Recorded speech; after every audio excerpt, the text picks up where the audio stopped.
Gang and Johnny, it is your girl Mamelo, and we're back on this Monday morning thing. It isn't the morning, it's still Monday, but it is morning somewhere in the world right now. Yo, guys, it's been a while, and I've missed y'all. And I just wanted. We're approaching the end of the year, and my birthday in a week.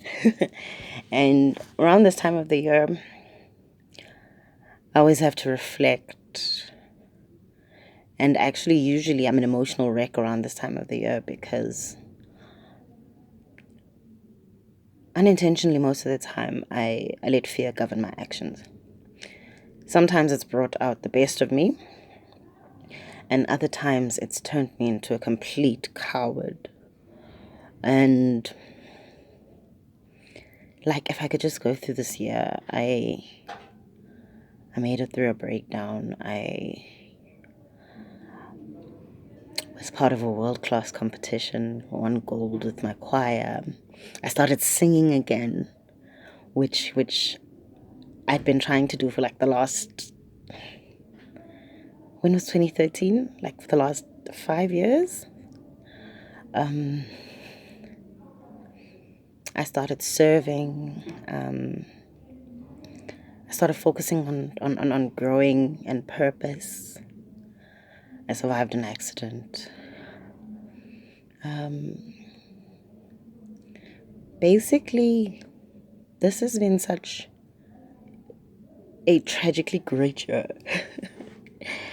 And my testimony is that I'm still standing. And I guess this brings me to this,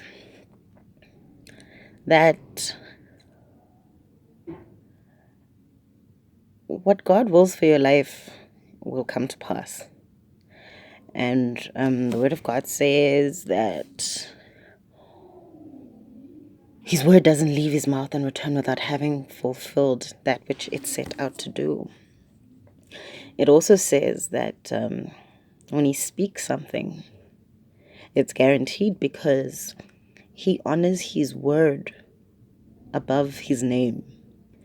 And the very same word would say that He's got a name that is above all names, but He honors His Word above His name, which is so big. And what I want to share with you guys today is simple. Like, you can't trick God out of getting you to where He wants you to be. If He's got a destiny, well, of course He does, that He's written out for you. Of course, He knew you before you were birthed in your mother's womb. There's nothing you can do to convince Him to unsay the things He said about you, to change your path, you know? My favorite story, one of my favorite stories, very short, Jonah. And we talked about this earlier on in the year, talking about purpose and how your purpose affects other people. They told him to go to Nineveh, and he went to Tarshish, and he got onto a boat, and because he was trying to run away from what God had set out for him, there was a storm that arose. And in the boat, when they woke him up and said, "What did you do to your God?" he didn't even answer them because he knew exactly what was going on. And he told them to throw him over the boat. And that's when the storm stopped, and that's when he got into the belly of the fish. And it just so happened, like the sermon I was listening to, that there was a fish big enough to catch him and carry him to the shore for him to finish what he was supposed to do. And so we make mistakes and we start doubting if God will still be who He said He would be for us in our lives. And we go off track and we think He'll change His mind about us. And sometimes we change our minds about Him and we think that will change His mind about us. And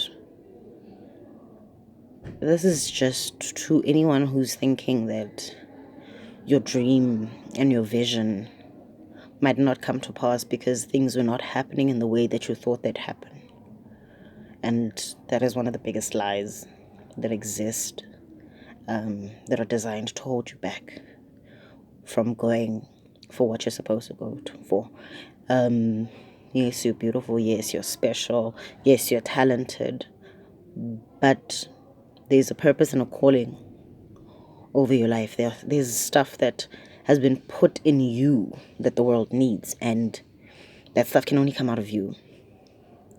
And so, whether you think it's delayed, whether there's distractions or disruptions along the way, just know that your route was predestined and that you'll reach where you're supposed to reach, regardless of whether you thought it was 10 minutes and God says it's 10 years. And that's where faith comes in. That's where that madness of looking at your situation that tells you that nothing that you want to happen will happen, or nothing that you desire will happen. When people turn against you, when situations turn against you, where your finances turn against you, where your health turns against you, where your body starts to betray you, and you're thinking, okay, maybe I didn't hear God right about what he said about my life. It's not true. Just continue. Be the best you.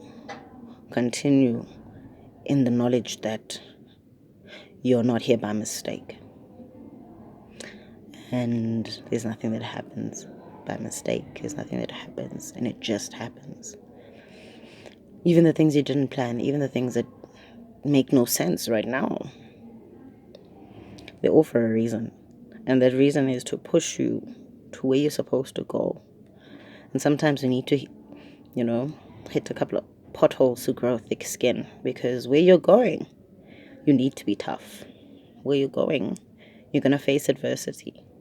And if you are still la-di-da about your life and you're still taking things easy-go-lucky, those things could crush you. So with every challenge, with every disruption, know that there's a purpose. There's a purpose for your pain.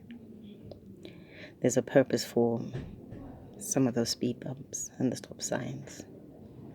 But don't ever think that that purpose is to stop you, or that purpose is to rule you out or push you out of the game. That is not true. That's me today. Have a blessed week, guys.